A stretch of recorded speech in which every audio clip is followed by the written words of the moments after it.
19h à Bamako et partout au Mali. Mesdames et messieurs, bonsoir et bienvenue à ce nouveau rendez-vous de l'information dont voici les principaux titres. Les plus hautes autorités de notre pays ont organisé une cérémonie de lecture du Coran à la mémoire de nos soldats tombés sur les champs de bataille. La cérémonie était présidée par le Premier ministre Dr Boubou Cissé. Il avait à ses côtés le ministre de la Défense et celui de la Sécurité. Le gouvernement du Mali, par la voix de son porte-parole, ministre de la Communication, a tenu jeudi dernier une conférence de presse au siège du Sigma en vue d'apporter tous les éclairages nécessaires sur la crise scolaire malienne, notamment le point de blocage des négociations avec les syndicats de l'éducation nationale, signataires du 15 octobre 2016.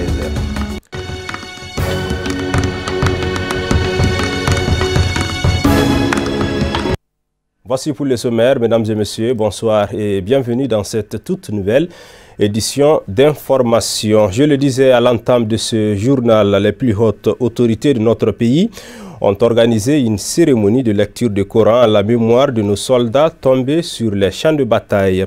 La cérémonie était présidée par le Premier ministre Dr Boubou Cissé. Il avait à ses côtés le ministre de la Défense et celui de la Sécurité. Marietou Diallo pour le compte rendu. Ce dimanche 2 février, consacré à rendre un hommage aux soldats tombés sur le champ de l'honneur, c'est un Premier ministre vêtu de blanc qui a présidé cette cérémonie de prière et de recueillement. Les familles des victimes, les anciens combattants, frères d'armes, veuves, hommes et femmes, tous ont pris part à cette cérémonie de lecture de Coran dans le camp 2. On est venu évidemment rendre hommage à ces hommes qui sont tombés sur le théâtre pour la défense de la patrie et pour la défense de nous-mêmes. La population malienne. Ils étaient 20, tous de la gendarmerie, et ils ont rempli leur serment à l'endroit de la nation. Et il était important aujourd'hui, conformément aux instructions du président de la République, de venir leur rendre hommage, mais surtout de formuler des prières en leur endroit. C'est ce qu'on a fait aujourd'hui, et nous souhaitons que leur corps puisse reposer en paix, et que le sacrifice dont ils ont fait preuve, que nous n'oublions pas, que les autorités ne l'oublient pas, mais qu'aucun Malien, aucune personne dans la population malienne ne puisse l'oublier. Encore une fois, ils sont tombés les armes en main, ils sont tombés en train de défendre la patrie, en train de défendre la nation et en train de chercher à assurer notre quiétude. Et c'est ce message du président de la République que nous sommes venus porter ici aujourd'hui, en précisant qu'il gardera à l'esprit et les familles de ces victimes-là endeuillées aujourd'hui, qu'elles sachent que l'État ne les oubliera jamais. Ce message, c'est d'abord un message de reconnaissance et de gratitude pour le sacrifice qui a été fait, dont ils ont fait aussi preuve à l'endroit de l'État. Défendre sa patrie, la preuve n'est pas une chose aisée, compte tenu de la crise dans laquelle nous sommes, face à ces terroristes, ces bandits qui ont une manière de se battre qui est la plus lâche possible. Mais nous allons les affronter, nous pouvons perdre des batailles, mais je suis sûr qu'à la fin, le Mali gagnera la guerre avec ses femmes, Inch'Allah. Dans un contexte de deuil, cette cérémonie de prière et de bénédiction était nécessaire pour apaiser les cœurs et les esprits, qu'Allah exauce les vœux. Un autre titre de l'actualité de ce dimanche, le gouvernement du Mali, par la voix de son porte-parole, ministre de la Communication, a tenu jeudi dernier une conférence de presse au siège du Sigma en vue d'apporter tous les éclairages nécessaires sur la crise scolaire malienne, notamment le point de blocage des négociations avec les syndicats de l'éducation nationale signataires du 15 octobre 2016. La conférence était conjointement animée par deux ministres, celui de l'éducation nationale, de l'enseignement supérieur et de la recherche scientifique et celui du dialogue social, du travail et de la fonction publique. Commentaire Amadou Diarra. D'entrée de jeu, le ministre de la Communication, porte-parole du gouvernement, a exprimé l'indispensable nécessité de cette rencontre avec la presse nationale et internationale en vue de donner des explications claires sur l'état de la situation générale des négociations avec les enseignants grévistes sur la crise de l'école malienne. En ma qualité de ministre porte-parole du gouvernement, je voudrais vous tenir le langage difficile de la vérité. Et je confesse ici devant vous que le gouvernement reconnaît la légalité de la revendication du syndicat des enseignants. Son interprétation à la lettre L'article 39 de la loi sous-visée est juste. Et les enseignants ont raison de rappeler que toute majoration des rémunérations des fonctionnaires relevant du statut général s'applique de plein droit au personnel de l'enseignement secondaire, de l'enseignement fondamental et de l'éducation préscolaire et spéciale. Mais ce n'était pas l'esprit de la loi. Et le gouvernement de la République du Mali n'a pas aussi tort quand le gouvernement relève la divergence de fond sur les modalités d'application de cette disposition de la loi 2018-07 du 16 janvier 2018 portant statut du personnel enseignant du secondaire, du fondamental et de l'éducation préscolaire et spéciale. Le ministre de l'Éducation nationale, de l'enseignement supérieur et de la recherche scientifique, pour sa part, a expliqué que dès le départ, le gouvernement entrait en contact avec le syndicat dans le cadre de la recherche de solutions, convaincu qu'il n'a pas les moyens cette année de satisfaire à cette demande. Il n'y est donc pas allé par 4 chemins pour donner des explications techniques sur la non-satisfaction de la principale doléance des enseignants. Et je dis encore, ces 15 000 qui sont là, qui vont candidater certainement pour être contractuels, ils ont encore la possibilité, comme je l'ai dit, l'État est déjà dans une logique de recrutement chaque année de près de 4500. Donc, à terme, c'est pour satisfaire les besoins exprimés. Donc, moi, je pense que il ne doit pas avoir de problème avec ces contractuels. La durée du contrat est bien connue. S'ils ont des velléités, s'ils ont des besoins, s'ils ont vraiment des revendications allant dans le sens des recrutements dans la fonction publique des collectivités, le champ est largement ouvert. Chaque année, l'État recrutera 4500. C'est déjà budgétisé 4500.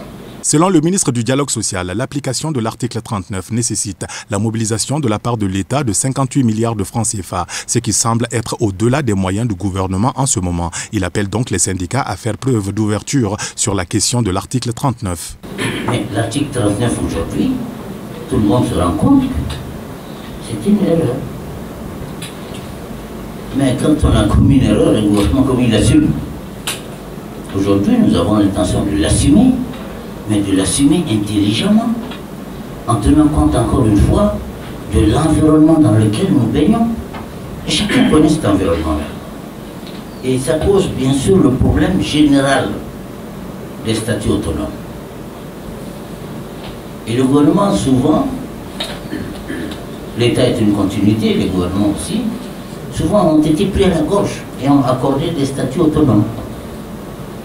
Aujourd'hui, ces statuts autonomes-là doivent se retrouver dans une grille de telle façon qu'un fonctionnaire soit égal à un autre. C'est ça la question. C'est cela le débat.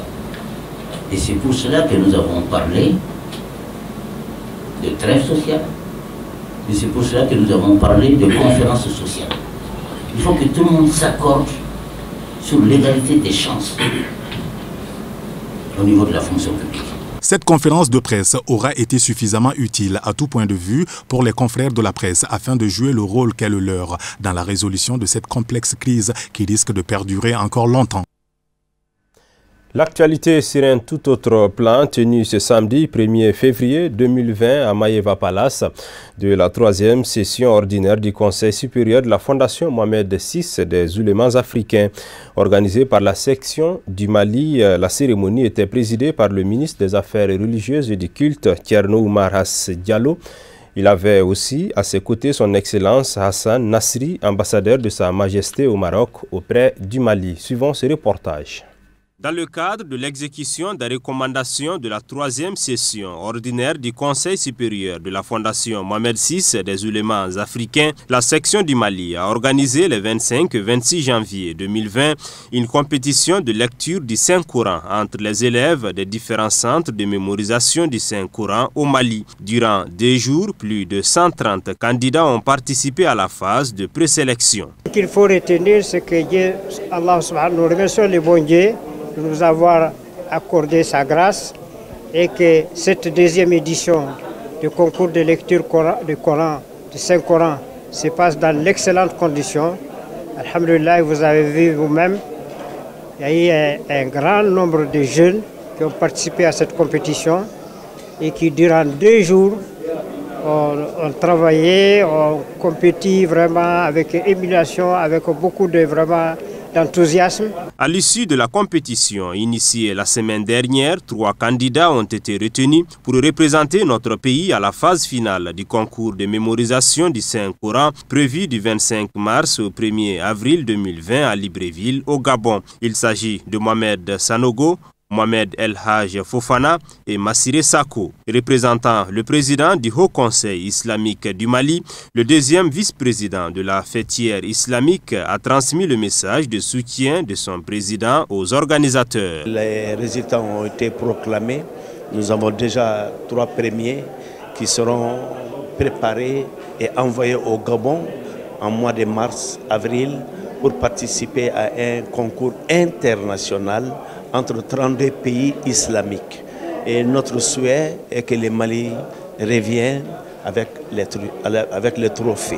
Voilà notre souhait. Et on est là à encourager les jeunes et à les appuyer moralement et matériellement. Et d'ailleurs, nous remercions le président du Haut Conseil islamique, Cheikh Ousmane Badan Haïdara, parce qu'au moment des réclamations des résultats, il a envoyé son émissaire pour dire qu'il va donner 250 000 francs aux 3 premiers gagnants. Chacun 250 000 francs. Ça, c'est des efforts. C'est une reconnaissance de sa part de la valeur du Coran et de la lecture du Coran au Mali. Le ministre des Affaires religieuses et du culte a apprécié l'initiative à sa juste valeur et salué les efforts consentis par le Maroc dans le développement de l'islam authentique au Mali. Le message fondamental qui est diffusé dans le Coran, les musulmans, vous êtes des frères, que cela soit compris et partagé par les Maliens. Et qu'en tout lieu, l'on se dise, je ne suis ni du nord, ni du centre, ni de l'ouest, ni du centre, ni de l'est, mais je suis croyant et l'autre en lui, c'est mon frère. Et je crois que c'est cela le souhait du président de la République du Mali et c'est une exigence pour les croyants. Dès lors que vous êtes croyants, vous êtes des frères. Et donc, merci pour ce concours et surtout, le pays par lequel nous l'organisons, le Maroc, son roi. Le Maroc qui est notre spiritualité originelle, à travers la Malikia, qui accepte toutes les autres écoles religieuses musulmanes, comme l'islam respecte les autres religions. Alors donc, appuyons-nous sur cette école de l'ouverture, de la tolérance. Et là-dessus, disons merci à Sa Majesté pour cette initiative qui n'est pas seulement malienne, mais elle est africaine. Rappelons que ce concours, initié par la Fondation Mohamed VI des oulémas africains, a pour objectif d'inciter les jeunes à s'intéresser davantage à la mémorisation du Saint-Coran et à s'imprégner des valeurs de tolérance et de cohabitation pacifique. La cérémonie a pris fin par une remise de diplômes aux lauréats. Et l'Association pour le développement de Fouladougu ADF a tenu sa 2e assemblée générale ordinaire ce samedi au centre Dioliba en présence de plusieurs militants et sympathisants de la dite association. Compte rendu des bilans et mise en place d'un nouveau bureau ont été les points inscrits à l'ordre du jour. Commentaire Kafouné Batili. Un bureau exécutif composé de 81 membres et à sa tête Ibrahim Diallo dirigera désormais l'association pour le développement de Fouladougu et c'est là pour un mandat de 3 ans. C'est ce qui ressort de cette 2e assemblée générale ordinaire qui a regroupé les ressortissants de Fouladougu. Il s'agit là des 4 communes dans le cercle de Kita qui se partagent les mêmes valeurs ancestrales des siècles durant, basées sur la culture Peul. La présentation de chaque membre de l'association et le compte rendu des bilans financiers et moral du bureau sortant ont été d'autres points à l'ordre du jour. L'objet de cette rencontre, je l'avais défini en bambara, c'est d'abord tenir l'Assemblée générale. Au cours de cette Assemblée générale, parler du bilan des activités menées, faire le bilan financier et faire des projections par rapport au mandat en termes d'activité. C'est ça l'objet général de l'Assemblée. Le premier point à l'ordre du jour, ça, c'est d'abord l'intervention du bureau sortant à travers son président Ibrahim Diallo. Le second point, nous l'avons fait dans la salle. Il y avait plus de 200 et quelques ressortissants de Fouladougu dans la salle. Nous avons fait passer le micro à tout le monde et chacun s'est présenté. Moi, je me suis rendu compte que Fouladougu regorge de cadres. des cadres de toutes les compétences, des magistrats, des ingénieurs, des médecins, de tout genre. Ça veut dire que vraiment Fladougu peut aller vers son développement. Bon, ça a été le deuxième point. Et le second point maintenant, ça c'est la présentation du bilan et son approbation. Alors le troisième point deviendra alors la mise en place du nouveau bureau. Et on va terminer par l'intervention du président du nouveau bureau et pour se donner au revoir pour alors les travaux désormais, au revoir pour les activités, au revoir pour la reprise des activités. Créée en août 2008, l'association qui regroupe plusieurs potentialités en termes de ressources humaines contribue à faciliter à la population de Filadougou aux services sociaux de base tout en apportant leur pierre à la construction de l'édifice national, d'où le slogan d'une synergie au service de la population. C'est pourquoi le président nouvellement élu qui a succédé à son poste n'a pas manqué d'inviter tous les militants et sympathisants à plus d'engagement pour la cause de l'association. Bien. L'Assemblée générale d'aujourd'hui est une assemblée de bilan mais de perspective. Il s'agit de faire le point de ce que nous avons fait depuis la mise en place de l'association, mais surtout d'appeler les membres de l'association à plus d'engagement pour que nous puissions mener des actions pour le développement de notre terroir. Et ça, c'est extrêmement important parce que aujourd'hui, le développement constitue le souci majeur de tout le monde, aussi bien des autorités qui gouvernent que des ressortissants des différentes contrées. Donc l'objectif, c'est de faire en sorte que nous nous engagions véritablement dans des actions pour le développement socio-économique et sanitaire du Fladougu. Vous avez vu vous-même que dans la salle, il y a une grande affluence. Les gens sont venus un peu de partout, aussi bien de l'intérieur que de l'extérieur. Et ça, c'est très encourageant. Donc, je voudrais remercier aussi bien les membres de l'association que les sympathisants pour cette participation massive qui va contribuer certainement à rehausser l'éclat de l'association. Notons qu'à la fin de cette deuxième assemblée générale ordinaire de l'Association pour le développement de Fuladougou, plusieurs recommandations ont été formulées. Auparavant, une minute de silence avait été observée à la mémoire de nos braves vaillants soldats tombés pour la défense de la patrie. Direction en présent en commune 5 du district de Bamako, où la foire exposition internationale de Bamako bat son plein depuis le jeudi 16 janvier et fermera ses portes ce dimanche 2 février 2020. Thème choisi pour cette journée, la problématique de l'industrie de la viande au Mali. Chaque jour, plusieurs panels se tiennent autour des thématiques toutes plus importantes les unes que les autres, nous précise Amadou Kamara et Nouhoum Kone. La FEBAC est un véritable espace de promotion économique et commerciale qui offre aux opérateurs économiques maliens et étrangers une formidable occasion de promouvoir leurs produits, de vendre et de nouer des partenariats. Notre manifestation économique qu'on appelle la FEBAC, on est à 13e FEBAC. À la marge, on avait voulu programmer 3 panels pour qu'on vienne échanger, voir dans quelle mesure on peut avoir des propositions concrètes pour faire avancer ces différents dossiers qui sont dans ces différents secteurs. Comme vous le savez, il y a Prodivim, c'est un programme initié par le gouvernement du Mali, qui est logé au niveau du ministère de l'Industrie et du Commerce, qui a ce programme pour valoriser et transformer les viandes du Mali à l'extérieur. Donc nous sommes là ce soir avec les acteurs, avec les experts. Les échanges ont été vraiment fructueux.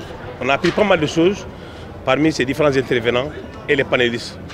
C'est pour encore davantage la promotion de ce programme logé au niveau du ministère, qui est le programme pour l'exportation des viandes du Mali à l'extérieur. Elle offre l'opportunité aux Maliens d'exposer la gamme de produits locaux provenant du potentiel sylvo-pastoral du cheptel du secteur d'élevage. L'honneur de la rencontre de ce soir, je crois que c'est la Chambre de commerce et d'industrie du Mali qui est l'un des porteurs de ce programme, qui a voulu que cet après-midi on puisse exposer ce qu'on est en train de faire pour permettre une appropriation de ce programme par tous les acteurs. Donc c'est ça le but de l'exercice de cet après-midi. Elle se porte bien, elle vaut ce qu'elle vaut, mais c'est pourquoi on a réfléchi, on a dit qu'il faut qu'on prenne des dispositions pour essayer d'améliorer davantage. Sinon elle se porte bien aujourd'hui. Mais ce que nous voulons, c'est aller vers l'exportation. c'est réunir les conditions pour aller vers l'exportation, d'où tous les efforts que nous voulons mettre en œuvre pour parvenir à cela. L'objectif de ces panels est d'examiner les filières bétail, viande et lait et de faire un inventaire des politiques qui les influencent et plus spécifiquement d'établir leur statut actuel. En tout cas, après cette panel, je pense que le rapport de conclusion vont se produire. On va approcher les plus hautes autorités, dire que voilà, les échanges ont porté sur ces différents points. Voilà ce que les gens proposent. Comme je dis toujours, dans le cadre de l'amélioration de ce programme, on va approcher les ministères. En tout cas, aujourd'hui, je vous assure encore que les ministères, l'État est très disposé à accompagner. Le ministre m'a dit en bouche en bouche, Président, je suis ouverte, je suis à votre disposition, foncez et je vous suis. Il a même donné des instructions aussi à Mme Tamara, mettez les privés devant et vous restez derrière et pour le suivre. Je pense qu'on va avoir des gains de cause après cette panel. L'élevage au Mali contribue au revenu des ménages pour 80% dans les systèmes pastoraux et 18% dans les systèmes agro-pastoraux. Sa contribution au PIB est de 19%. Orange Mali, en partenariat avec la Chambre de commerce et d'industrie du Mali, pour cette 13e édition de la foire exposition de Bamako, a organisé un jeu concours à l'intention de son aimable clientèle. La responsable de la communication institutionnelle et sponsoring de Orange Mali, Doucouré Fatouma Sangaré, nous explique ici le bien fondé des produits d'Orange exposés à la FEBAC. Elle est au micro de Amadou Kamara. Oui, bien sûr, nous sommes présents à la FEBAC maintenant depuis le début, donc depuis plusieurs années. Et donc c'est naturellement que cette année, en 2020, nous accompagnons la FEBAC comme sponsor Gold. Voilà. Comme vous le savez, Orange Mali est le premier partenaire de tous les grands événements économiques, culturels au Mali. Donc c'est naturellement que nous sommes présents ici pour exposer nos produits et services et puis aussi pour pouvoir informer de nouvelles évolutions et de nouveaux produits et services d'Orange Mali.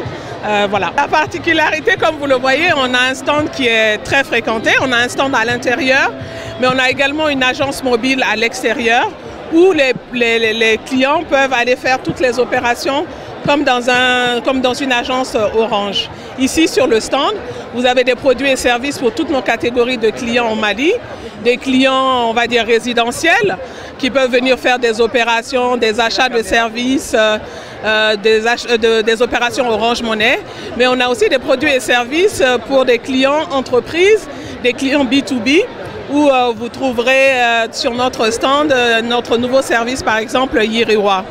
À côté, on expose aussi nos services nos services RSE, qui sont tous les services, par exemple, destinés au monde rural, comme Sénékela, Sandji.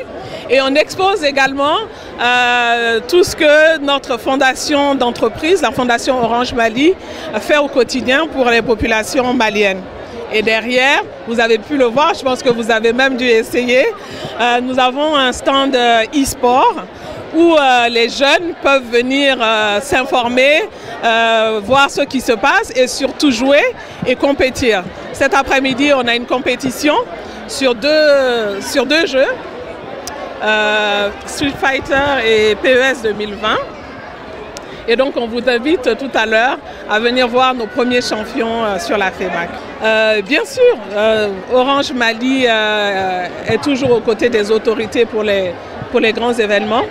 Là, sur la FEBAC, on a non seulement des clients du Mali, mais on a aussi des clients qui viennent de la sous-région.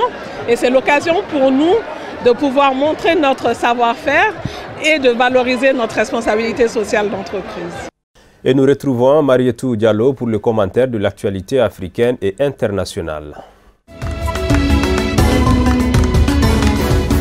Le haut-commissaire des Nations Unies pour les réfugiés a visité samedi 1er février le camp de Mbera dans l'est de la Mauritanie, après s'être rendu au Niger et avant une visite au Burkina Faso dimanche. Mbera accueille plus de 53 000 réfugiés maliens qui ont fui depuis 2012 les affrontements entre les groupes terroristes et l'armée malienne dans le nord du Mali. Filippo Grandi a rencontré les représentants des réfugiés et les agences spécialisées de l'ONU impliqués dans la prise de ces populations qui se plaignent de leurs conditions de vie de plus en plus difficiles sur le plan alimentaire notamment. Le président tunisien Kais Saied s'est envolé dimanche matin pour Alger, son premier voyage officiel à l'étranger après 3 mois au pouvoir, qui sera notamment l'occasion de parler du conflit en Libye voisine avec son homologue algérien Abdelmajid Tebboune. Les deux présidents évoqueront les situations internationales et régionales, particulièrement en Libye et en Palestine occupée, a indiqué la présidence algérienne dans un communiqué publié par l'agence officielle algérienne APS samedi soir. Les manifestants anti-régime sont redescendus en nombre dans les rues d'Alger vendredi pour la 50e semaine consécutive à l'approche du premier anniversaire du Irak, le mouvement de contestation populaire inédit du pouvoir algérien. Une foule compacte a défilé dans le centre de la capitale, plus importante que les vendredis précédents, quand la mobilisation semblait marquer le pas, selon un journaliste de l'AFP sur place. Il est toujours impossible d'évaluer précisément le nombre de manifestants en l'absence de tout comptage officiel. 38 personnes ont été tuées et des dizaines d'autres blessées suite à une attaque présumée de la milice à Beni dans l'est de la République démocratique du Congo, où des centaines de personnes sont mortes dans des violences depuis novembre. Les troupes congolaises ont mené une opération militaire contre un groupe armé dans l'est du pays, mais les miliciens ont riposté par une série de massacres contre des civils. Les Philippines ont signalé ce dimanche le premier décès en dehors de la Chine d'une personne atteinte du nouveau coronavirus. L'homme âgé de 44 ans est décédé ce samedi des suites des complications respiratoires entraînées par le coronavirus, a fait savoir ce dimanche Francisco Duc, le secrétaire d'État à la santé. Admis à l'hôpital pour une pneumonie sévère, ce résident de Wuhan est arrivé aux Philippines le 21 février dernier via Hong Kong en compagnie d'une Chinoise de 38 ans, elle aussi testée positive au coronavirus. Tout à l'heure, à partir de 21h, vous retrouverez Amadou Kamara pour la version en langue bamanakan. Quant à moi, je vous remercie d'avoir suivi cette édition. Passez un excellent moment en compagnie des programmes de Chérif La Télévision. Bonsoir.